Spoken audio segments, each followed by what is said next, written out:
Our big focus, US President Donald Trump has said that the US would 100% strike a trade deal with the European Union during a White House meeting with Italian Prime Minister Giorgia Meloni on Thursday.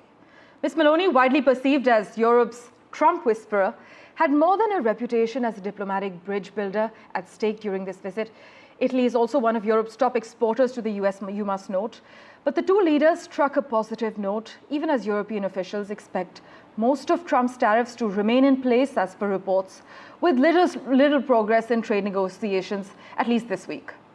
The EU is considering further retaliatory tools if the tariffs remain, including restricting key exports through the US or targeting American tech firms. Just listen in to what the US President and Italian Prime Minister had to say. Oh, there'll be a trade deal, 100%.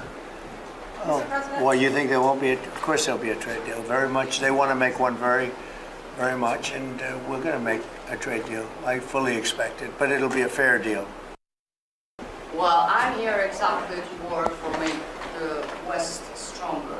For I believe in the West unity, and I think simply we have to talk and find ourselves. President. She believes in the president. Also, and find ourselves in the best middle way to grow together. That's why I'm here. So, if I wouldn't think it's a reliable partner, I wouldn't be here. Well, for further clarity, joining us live from New York at the moment, Ray Locker. Ray, always a pleasure to see you. Trump has said a US-EU trade deal is 100% happening, but what was the actual substance behind that optimism, Ray? Was there anything concrete beyond this soundbite? No, not really. I mean, he's made many contradictory statements about trade deals and tariffs. On the one hand, he says we're making $2 billion a day in tariff revenue, which is not true. It's more like 250 million. Right. And then he says everybody wants to make a deal with me. Well, if you want tariffs because you want to build up your domestic manufacturing base, then you want to keep tariffs. You don't want them to negotiate them away. And in a lot of cases, what he's saying doesn't always make sense, unfortunately. Right. So despite the friendly optics, in fact, most of Trump's tariffs are expected to say, this is what reports highlight as well. But ideally, then, what's the way forward for EU circles, Ray? Resignation, resistance, recalibration? Is there any follow-up planned? Well, I think you're seeing in the polls that his poll standing is now underwater. He has less support than he has opposition. That's only increasing. And you have people all around the country, even people who voted for Trump in November, saying this is hurting me. And they're coming out in great numbers in protest rallies around the country. You know, and I know that a lot of Republicans say that those are paid for by George Soros or somebody else, but they're not. And so there's a lot of legitimate opposition because people are being hurt by this. And so I expect that to continue. And I expect Trump to do what he often does, which is to make some kind of reversal and make it look like a victory for him. Well, Ray, as always, thanks so much for joining us. We're also hearing that the EU might retaliate if there's no tariff rollback. But we will, of course, wait to see what tools are on the table and whether we're talking targeted tech taxes, broader trade barriers. But thanks so much, as always, for your time. You're welcome. Thank you. Meanwhile, Donald Trump has said that the United States was in talks with China on tariffs, adding that he was confident that the world's largest economies could make a deal to end this bitter trade war that's ongoing. Mr. Trump confirmed that the talks had happened since he upped tariffs on China to a whopping 145% after Beijing retaliated to his sweeping Liberation Day worldwide levies. But Mr. Trump was cagey when asked if he had spoken directly with Chinese President Xi Jinping, despite having dropped several hints in the past that he has. But there's no denying that Mr. Trump's administration is locked in a war of sky-high reciprocal tariffs with superpower rival China that has unnerved world markets, as we've been extensively reporting as well. Meanwhile, Donald Trump just lashed out at the Federal Reserve Chair for not cutting interest rates, saying Jerome Powell's termination cannot come fast enough. Donald Trump's taunt came as the European Central Bank cut rates, and a day after Powell warned that US tariffs could lead to higher inflation and slower growth. But no US president has ever attempted to remove a Fed chair prematurely, and such a move would fuel market instability after several rocky weeks for investors. This is what analysts are fervently arguing. Just listen in to what Donald Trump had to say. Mr. President, on Jerome Powell, you said that the termination of Jerome Powell cannot come fast enough. He says he won't leave it, even if you ask him to. Oh, he'll leave. If I ask him to, he'll be out of there. But Do you believe I you don't, have I the don't think power he's. to remove I don't him think without he. trying to do that? I don't think he's doing the job. He's too late. Always too late. A little slow, and I'm not happy with him. I let him know it, and if I want him out, he'll be out of there real fast. Believe me. And joining us live on the broadcast for further clarity at the moment, Peter Cardio, live from New York at the moment. Peter, thank you so much for making time for us on NDTV. Trump says Jerome Powell's termination cannot come fast enough. What kind of signal does this send to Wall Street and the world? Is this more than just rhetoric? Well, I think, it's his rhetoric, and he always threatens people. And so I don't think he's going to fire Powell anytime soon. I don't think he can legally. And so, it's just rhetoric on his part. He's trying to get a message to the Federal Reserve that he wants rates to come down. Even though inflation is still high, he says it's come down, but it's really not. And of course, with this tariff war, that just means higher inflation. So it would be a mistake for the Fed not to wait and to observe what the effects of the tariffs will be. Right. On the other hand, if he would terminate him, that would be a terrible signal to the markets, not only domestically, but internationally. Right. There would be no more credibility in terms of our foreign debt or our currency. We would have a massive run. Right. Interest rates would go through the roof, and the markets would crash. In fact, Politico reports that this may be about scapegoating Powell for future economic turbulence. Do you see this as a deliberate narrative shift by the administration? I'm having difficulty hearing you. Can you repeat that? I'm saying, do you see this as a deliberate narrative shift by Trump's team and Trump's administration that this may be about scapegoating Jerome Powell for future economic turbulence? No, I think, look, I think the Fed is going to take that wait and see attitude and see what happens. The Fed said, Powell has said many times, and many other Fed members, that tariff inflation is likely to be transitory. Well, I'm not too sure about that. So therefore, the Fed needs to be very careful. And it's just, a special need for everyone's interest, for the markets, for economic growth, for the Fed not to make a mistake. Making a mistake at this time, I think, would be just horrific for the markets. And again, I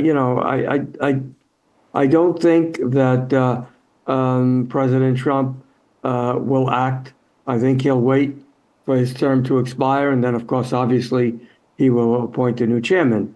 But I think it's certain. We know that the U.S. president is quite unpredictable, so one can never say. However, Peter, if you could take our viewers through, how do the markets typically react to such public clashes between the White House and the Fed? Are we already seeing signs of nervousness? Yeah, I think we are. But, look, I think this trade war is not going to last too long. I think Trump is going to have to backtrack, as he backtracked already on the reciprocal tariffs. Just today, Bloomberg was reporting that Trump said he was reluctant to put higher tariffs on China because that would stall any potential deal. And so I think, the markets are now beginning to realize that at one point or another, the trade war will end, and it may not end in the favor the way Mr. Trump would like it to end, but there will be some sort of agreements. And I think that holds water for China as well. Well, Peter Cardio, thank you so much for joining us on NDTV. Let's sincerely hope that this trade war doesn't actually last too long. We will, of course, keep in touch with you for regular updates. Yeah. Meanwhile, the head of the International Monetary Fund has warned that global economic growth will slow because of tariffs and trade tensions, but she stopped short of forecasting a recession. Uncertainty over global trade is off the charts. This is what Kristalina Georgieva has said ahead of the IMF and World Bank meetings just next week. But you know, in its January report, the IMF had projected a 3.3% rise in global GDP this year, boosted by strong US economic growth. But since then, US President Donald Trump's tariff regime has led experts to downgrade their outlooks. Emerging markets with export-driven economies are among the most exposed countries. A new Goldman Sachs analysis has found. In fact, Mexico's GDP is now expected to contract 0.5%. With that, let's turn our attention now to Canada, where leaders were pressed throughout the night on leading Canada through the economic crisis created by US President Donald Trump. I do my own talking points, is what Liberal leader Mark Carney said after Conservative leader Pierre Poilievre said that he relies on Trudeau-era staff. Meanwhile, NDP leader Jagmeet Singh has been fighting hard for airtime. Maha Siddiqui has been tracking the latest developments in Vancouver for us. Maha, it's over to you for the latest. Thank you, Parmeshwar. Mark Carney was attacked on all sides by the three other national leaders who were present at the English language debate. The leader of the Conservative Party, Pierre Poilievre, suggested that Mark Carney was nothing but a Trudeau redux and that he was equally, if not more responsible for the economic mess in Canada that had seen inflation levels go up as well as the housing crisis. But a large part of the debate in the beginning was dedicated to Canada's energy security in face of the threat from the United States and the Trump administration, with leaders discussing the East-West pipelines and accusing the Liberal Party of having weakened Canada in the face of the threats coming in from the United States, despite having such huge reserve of natural resources. Mark Carney, on his part, said that in the 3 weeks that he was Prime Minister, he has ensured that he will do away with interprovincial or create circumstances to be able to remove or reduce the interprovincial trade barriers to improve the trading between the provinces in Canada and reduce its dependence on the United States for trade. Well, with that, let's turn our attention now to the United States, to Florida specifically, where the son of a police officer has opened fire with her former service weapon at Florida State University, killing 2 people and injuring 6 others. The alleged gunman, 20-year-old FSU student Phoenix Ickner, began shooting at around lunchtime near the Student Union building in the state capital of Tallahassee, and the suspect was shot by police and then taken to hospital.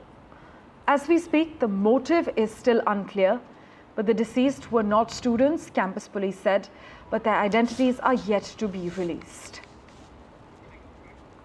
Just sitting down doing my work and the alarm goes off. And first you're thinking it's just a fire alarm. It sounds a little different though. And I'm just hearing active shooter and you kind of just like panic a little bit in the moment. You're just like, damn, is that real? Like, take a little bit to process it, then you get to your safe area. I went to a little cubby space and then you just look down at your phone, look at the news and like start to process it. Like, damn, people just got shot a couple feet away from me. I've been briefed on the Florida State University, Tallahassee, active shooting. I guess it's an active shooter. Fully briefed as to where we are right now. It's a shame. It's a horrible thing. Horrible that things like this take place. And we'll have more to say about it. Meanwhile, the Internal Revenue Service is reportedly planning to revoke Harvard's tax-exempt status in what would be a probably illegal move amid Donald Trump's concerted attack on the independence of U.S. institutions of higher education. Donald Trump on Tuesday called for Harvard, the U.S.'s oldest and wealthiest university and one of the most prestigious in the world, to lose its tax-exempt status. By the way, it is illegal for the president to direct the IRS to conduct an investigation or audit. But to take this further, we have with us alumni of Harvard University, Professor Richard Painter at the moment. Professor, thanks so much for making time for us. This move is a significant escalation on Trump's attack on Harvard and his aggressive multi-pronged assault on institutions of higher education, really. What do you have to say about it? This is not likely to be upheld in the courts. The IRS can only take away the tax-exempt status of a tax-exempt organization if they violate the Internal Revenue Code. For example, by using some of their funds to assist a political candidate, that would be illegal.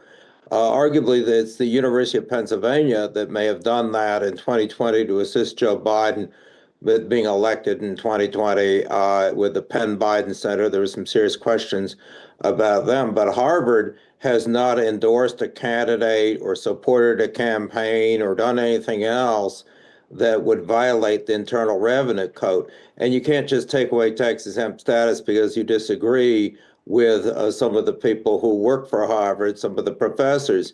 The Heritage Foundation that has drafted the Project 2025 that the Trump administration is using here throughout the government to restructure the government. The Heritage Foundation is a nonprofit with tax-exempt status. Liberal Democrats hate the Heritage Foundation, but they're never going to be able to take away their tax-exempt status unless they cross the line into assisting a presidential candidate or some other candidate for office or do something else that violates the Internal Revenue Code. I just don't see this with Harvard, Right. That the administration could possibly do this. And it's really an affront to the First Amendment because they're penalizing the university for the speech of its students and faculty. And we have free speech in this country, and we really can't let the president or anyone else try to use tax-exempt status as a weapon to take away free speech. Absolutely, of course. In fact, losing tax-exempt status could ultimately also cause Harvard to lose billions. Many say this will have a grave impact on the university, the students. Donors would no longer be able to take a federal tax deduction on gifts to the university. And it could also have to pay tax on money generated from investment in its endowment. As always, Professor, thank you so much for joining us on NDTV. Thank you for having me. Meanwhile, the Trump administration is appealing efforts by two judges to investigate whether government officials defied their rulings over the deportation of migrants to El Salvador. This has escalated a confrontation between the executive and judicial branches. The judges are probing whether Trump officials can have a full say on migrant removals, and the Trump administration has appealed efforts by two judges to investigate whether government officials defied their rulings over the deportation of migrants to El Salvador. Let's switch tracks now. India has said it has taken note of the growing diplomatic engagement between Pakistan and Bangladesh. In fact, addressing reporters during the weekly media briefing, the Ministry of External Affairs spokesperson Randhir Jaiswal said, "Yes, we have taken note of it." India's reaction comes after Bangladesh and Pakistan resumed Foreign Secretary level talks, Foreign Office consultation in Dhaka. This kind of diplomatic engagement between Pakistan and Bangladesh has happened after 15 years as both nations look to reset their bilateral ties.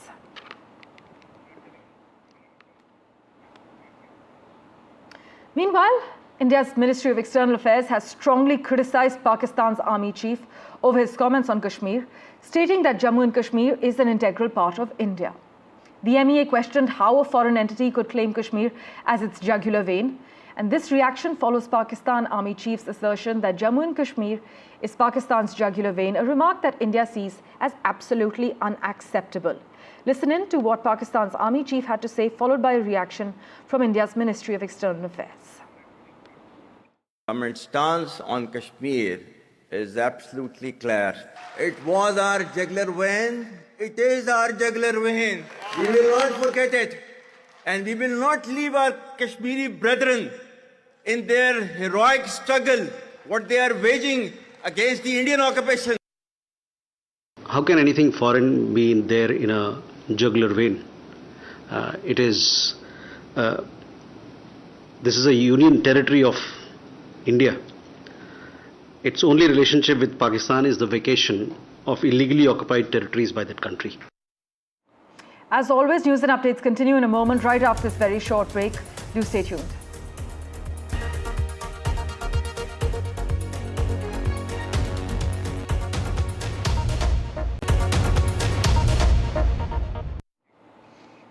I'm aware that it's a Friday, but I'm glad I have your attention because Here's a big crucial question for you. Is your fever pill silently harming you? Well, it's in your handbag, it's probably in your kitchen drawer, your office pouch, and definitely in your emergency first aid kit. We're talking about paracetamol, referred to as India's most casually popped pill.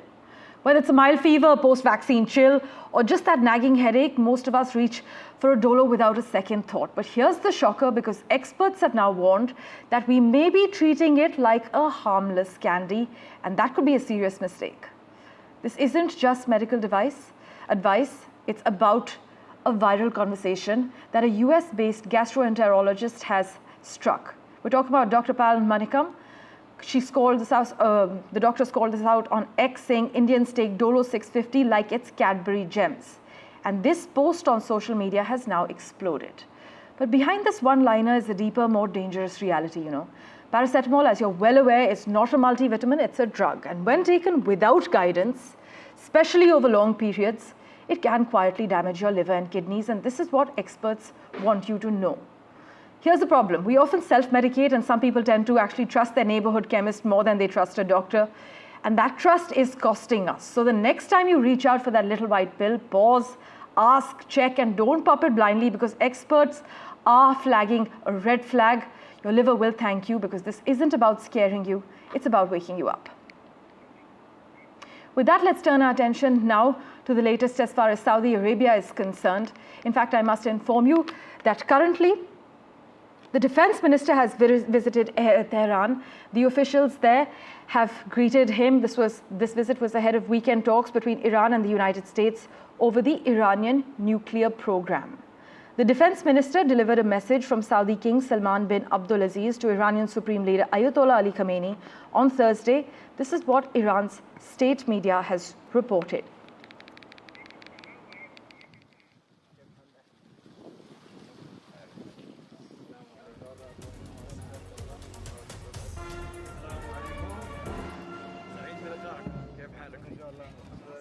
Meanwhile, let's turn our attention now to what the NVIDIA chief was up to. He touched down in Beijing. The chief executive of the American chip maker visited Beijing days after the US issued fresh restrictions on sales of the only AI chip it was still allowed to sell to China.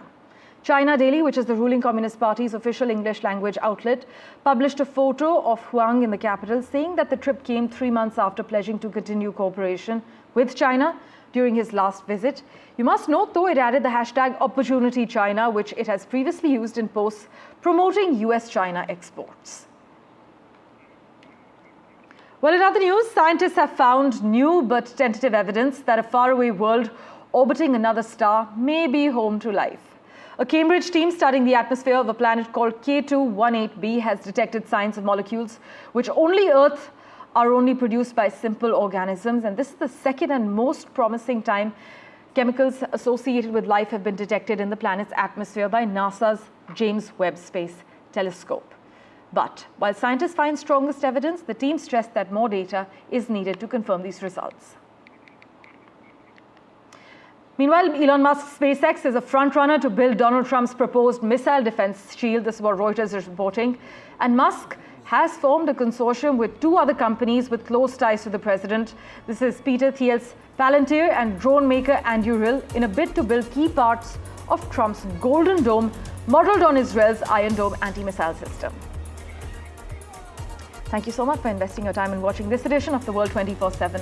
We'll keep tracking the latest for you. Do stay tuned.